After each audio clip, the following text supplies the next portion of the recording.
Hi Libra, kumusta po kayong lahat? Okay, so yan Libra, maraming salamat po sa walang sawang pagsubaybay sa ating pong mga reading.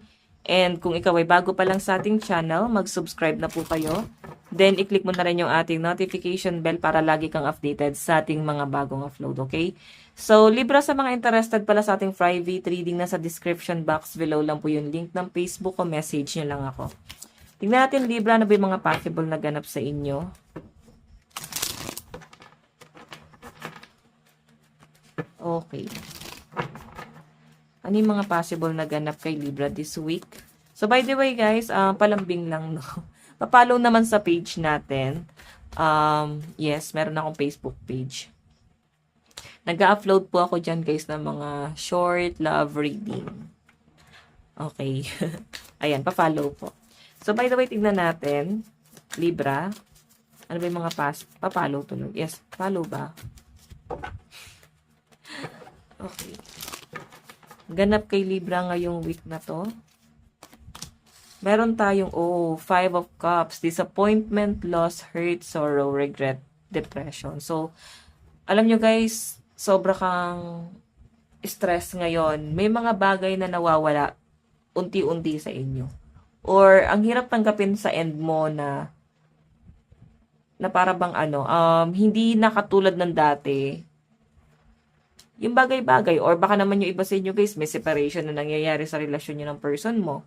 So, pwedeng nahihirapan ka na makaka-recover doon, or pwedeng matindi yung impact na ginawa sa inyo ng tao noon. Pwedeng nasaktan ka ng sobra. Sinaktan ka ng sobra. Parang ganun yung nakikita ko dyan. Libra. Okay, Five of Cups, disappointment. So, siguro nadidisappoint ka sa person mo, baka may madidiscover ka sa person mo, or pwedeng sa ibang bagay. Hindi lang to guys, nakapokus sa family, or sa kaibigan, or sa relasyon. I think yung disappointment is something na may malalaman ka na nakakabigla, parang ganon. Again.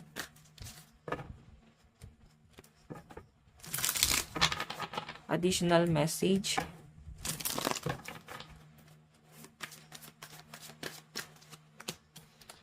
Meron tayong King of Cups.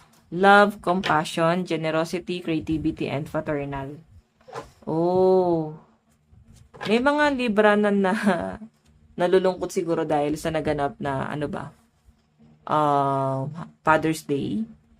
Or pwedeng celebration. Something event celebration or occasion. Basta may occasion na involved dito na para bang isa yun sa kinaka-disappoint mo. Ngayon, parang yan yung nasasagap ko dyan. Okay? So, yung tipong marirealize mo na yung mga ginawa mo dati, hindi pala same energy yung pwede mong makuha pagdating ng araw. Though wala naman ako nakakitang sumbat.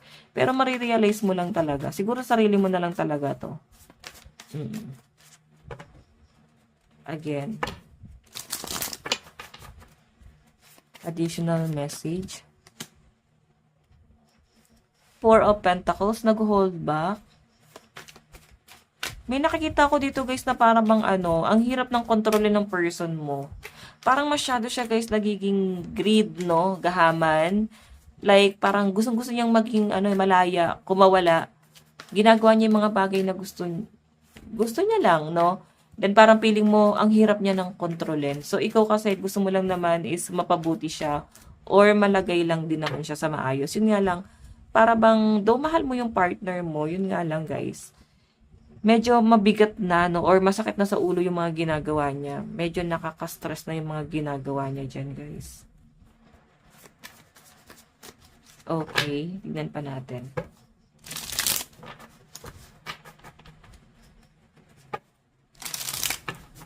Additional message. Meron tayong Page of Pentacles, financial opportunity, news about money, new venture. Ayan. Okay.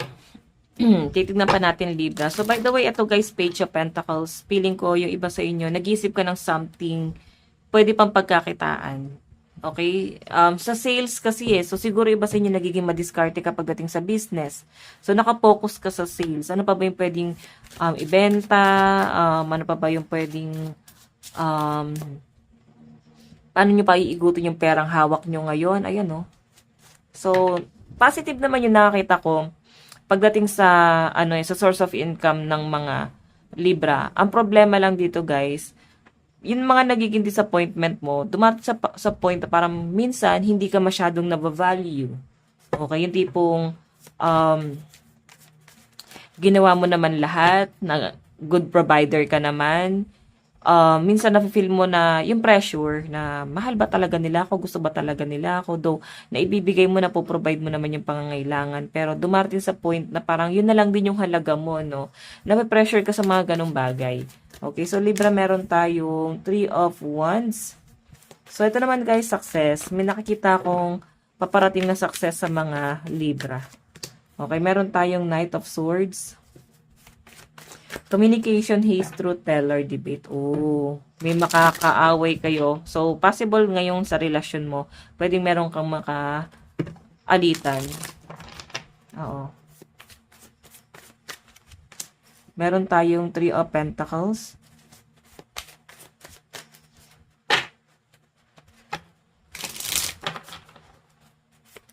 Three of Pentacles, collaboration. Ayun, kasi parang mapifeel mo guys na parang walang pagkakaisa sa relasyon nyo.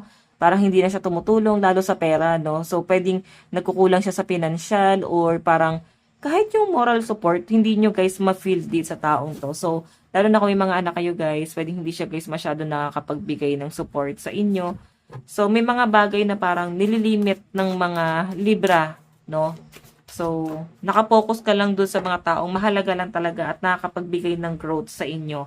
Pero may mga tao kasi guys na pumapasok sa buhay mo tapos parang feeling mo ginamit or parang feeling mo hindi dapat pinapasok to sa buhay eh. Parang ganun eh. Parang dapat hindi ko na lang pinansin itong taong to. So, again guys, sa relationship mo naman, may kontrahan na pwedeng mangyari dito. Okay, maganda yung intention mo pero kasi hindi ko siya nakikitaan dito na para bang gusto niya yung gusto mong gawin. Okay, yung mga plano mo, hindi ko siya nakikitaan kasi nakapokus yung energy niya sa ibang bagay. Okay, tingnan natin. Additional message. Meron tayong attend to the details. Last quarter moon in Virgo. So, ayan. Ibig sabihin, kailangan i-analyze mo yung mga bagay-bagay. Or i-analyze mo yung kung saan ba nanggagaling itong mga frustration mo. Diba? Then, marirealize mo kung ano ba talaga yung kailangan mo or may mga bagay na kailangan mo nang i-let go. So, kasi to, kailangan lagi kang updated doon sa mga nagaganap sa inyo. Dapat hindi ka absent-minded na parang nangyari na yan. So, hindi ka aware na parang ito pala yung dapat naging reaction mo. Parang ganon. So, by the way, Libra, ito lang po ang inyong reading. Maraming salamat po. God bless and love you. Bye-bye.